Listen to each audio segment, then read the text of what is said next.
जय हिंद दोस्तों, मैं हूं आपका साथी परवेज अहमद। आप देख रहे हैं रील की रियल स्टोरी।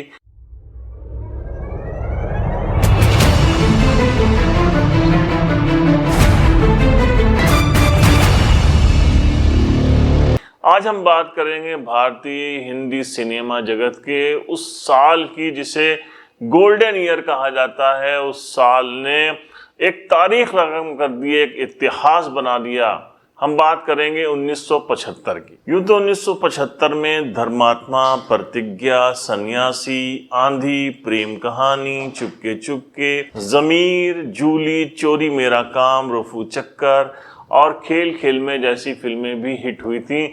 लेकिन इस साल 3 ऐसी फिल्में आई थीं जिन्होंने इतिहास बना दिया, जिन 3 फिल्मों की तरफ पूरी दुनिया के फिल्म इतिहासकार देखते हैं, निगाह उठाकर देखते हैं और पाते हैं कि दुनिया की सबसे बड़ी, सबसे सफल, सबसे कामयाब फिल्मों में से कुछ फिल्म है जो इस साल बनी थी। जी हाँ, हम बात कर रहे हैं फिल्म शोले की। ब्रिटिश फिल्म इंस्टीट्यूट के एक सर्वे में जिन 10 भारतीय फिल्मों को रखा गया है, उनमें शोले को सर्वश्रेष्ठ फिल्म बताया गया था। इस फिल्म को इतने लोगों ने देखा है जितने की भारत की आबादी है, यानी कि 135 करोड़ लोग इस फिल्म को अब तक देख चुके हैं। 14 अगस्त 1975 को शोले फिल्म रिलीज हुई थी और बॉम्बे का मिनर्वा पिक्चर हॉल है जहां 5 साल तक ये फिल्म लगी रही थी। उस वक्त भी ये फिल्म हाउसफुल चल रही थी। लेकिन इस फिल्म को इसलिए उतारा गया था कि रमेश सिप्पी की, जिन्होंने शोले बनाई थी, उनकी अगली फिल्म शान रिलीज हो चुकी थी और शान के शान में शोले को हटाया गया था। हम मिनर्वा पिक्चर हॉल की बात कर रहे हैं जो मुंबई में है। उसे सुशील मेहरा साहब कहते हैं कि वो इतने ज्यादा व्यस्त हो गए थे जब ये फिल्म रिलीज हुई थी, सुबह से लेकर रात तक इतना बिजी रहते थे कि घर जाने के लिए उनके पास फुर्सत नहीं थी।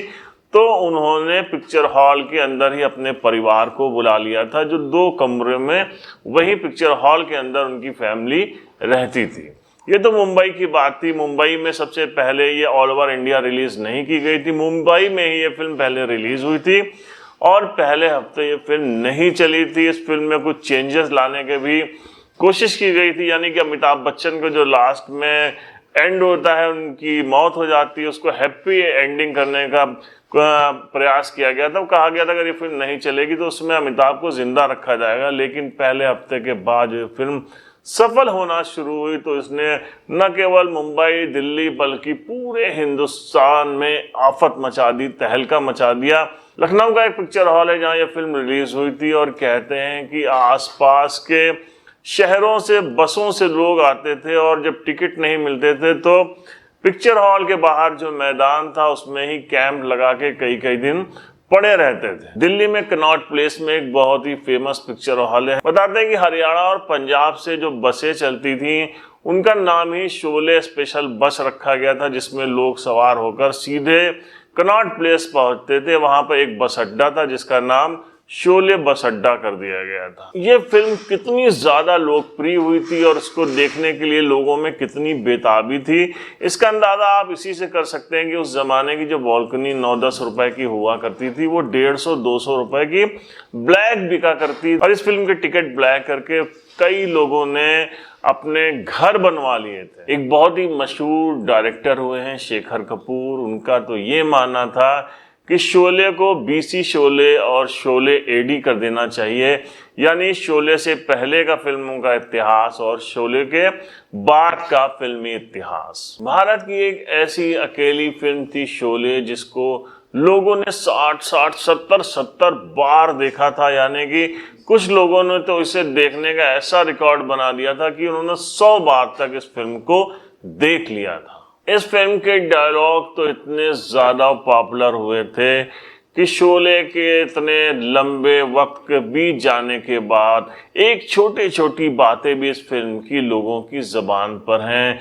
तुम्हारा नाम क्या है बसंती? अगर कोई पूछ ले कि इस फिल्म में गब्बर सिंह थे और उनके बाद जिनको दिखाया भी नहीं गया था तो उनका नाम क्या था, तो वो भी लोग बता देते हैं कि फिल्म में एक पेशी के दौरान गब्बर सिंह जब जाते हैं तो कहा जाता है कि गब्बर सिंह वर्ल्ड हरि सिंह। आज भी जब 2 दोस्त बहुत ज्यादा घूमते हैं या किसी लड़के लड़की में बहुत ज़्यादा फ्रेंडशिप होती है तो अक्सर लोग कहते हैं कि बहुत याराना लगता है। इस फिल्म के डायलॉग और स्क्रिप्ट के बारे में हम आपसे बता दें कि यूं तो सलीम जावेद ने फिल्म मिलकर लिखी थी, लेकिन इसको कागज़ पे लिखने का काम किया था जावेद अख्तर ने, और उस फिल्म के स्क्रिप्ट और डायलॉग उर्दू में लिखते थे क्योंकि उनको हिंदी लिखनी नहीं आती थी। हिंदी और अंग्रेजी में उनका काम उनके असिस्टेंट किया करते थे। शोले से जुड़े कुछ और बहुत दिलचस्प बातें हम आपको बताते हैं कि जैसे इस फिल्म की स्टार कास्ट, सबसे पहले इस फिल्म में जिनके रोल पक्के थे वो थे धर्मेंद्र और हेमा मालिनी। धर्मेंद्र और हेमा मालिनी के साथ इस फिल्म के डायरेक्टर रमेश सिप्पी सीता और गीता बना चुके थे और दोनों से वो बहुत ज़्यादा प्रभावित हुए थे क्योंकि सीता गीता बहुत बड़ी ब्लॉकबस्टर हिट साबित हुई थी। लेकिन हेमा मालिनी का जो रोल था वो हेमा मालिनी को बिल्कुल पसंद नहीं आ रहा था और उन्होंने करने के लिए मना कर दिया था कि वो एक छोटा सा रोल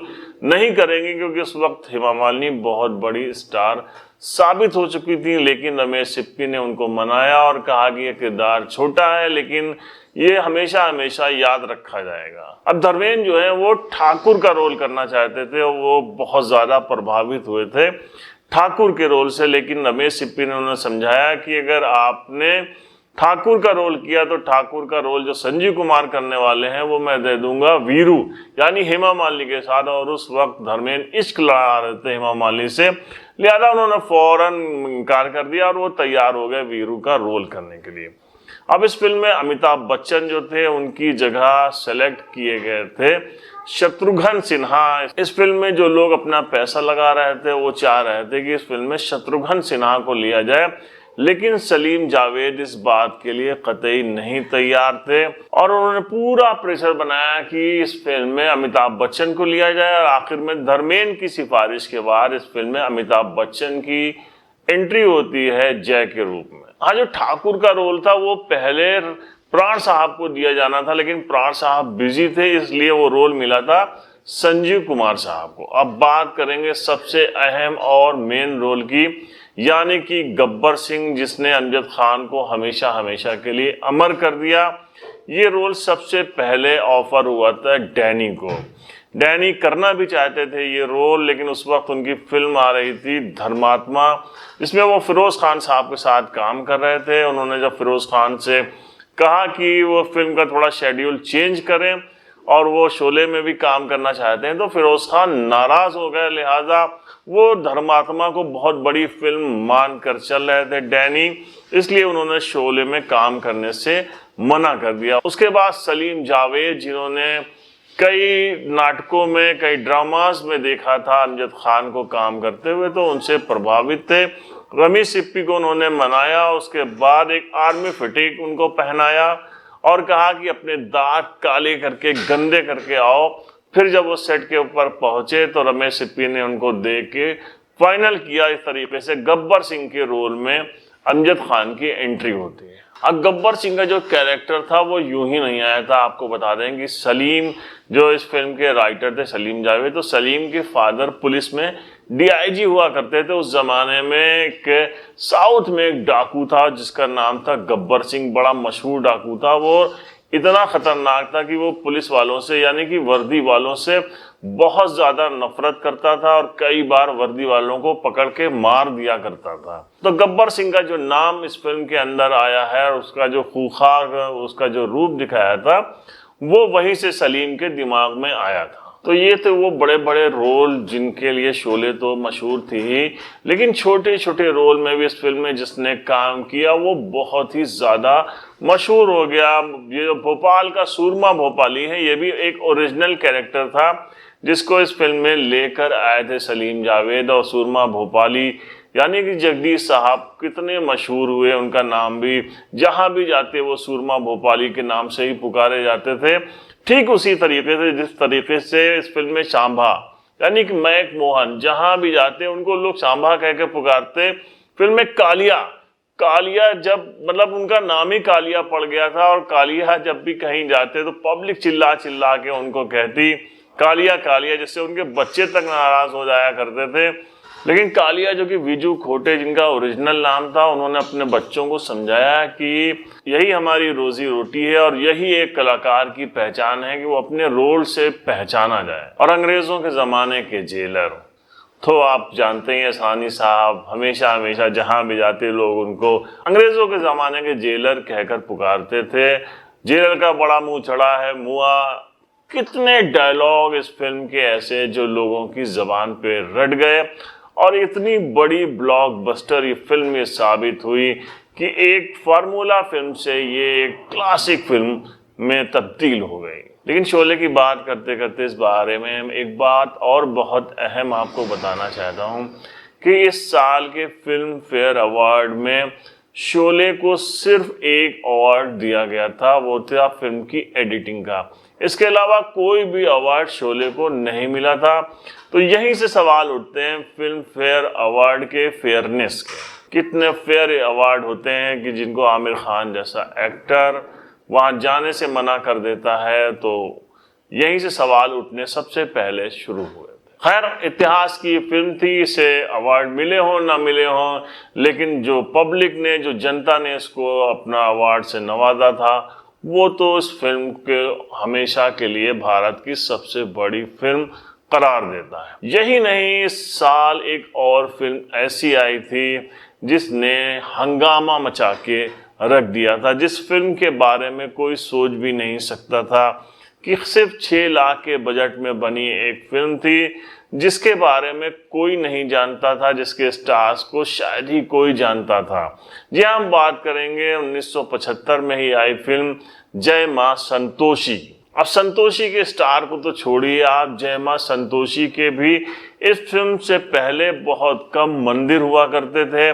जय मां संतोषी का रोल करने वाली एक्ट्रेस अनीता गुहा ही उनके बारे में नहीं जानती थी, लेकिन इस फिल्म ने 8 करोड़ का बिजनेस किया था उस जमाने में, जब इस फिल्म के बालकनी के टिकट 2 से 3 रुपए थे। हम आपको बताएंगे कि जय मां संतोषी फिल्म में किस तरीके से लोग पिक्चर हॉल को मंदिर की तरह समझने लग गए थे। इसी साल एक और बहुत बड़ी ब्लॉकबस्टर फिल्म आई थी, जिससे जुड़ी हुई बहुत ही रोचक बातें हम आपसे शेयर करेंगे। तो देखना ना भूलिएगा हमारा पार्ट 2। मिलते हैं नेक्स्ट एपिसोड में, तब तक के लिए जय हिंद।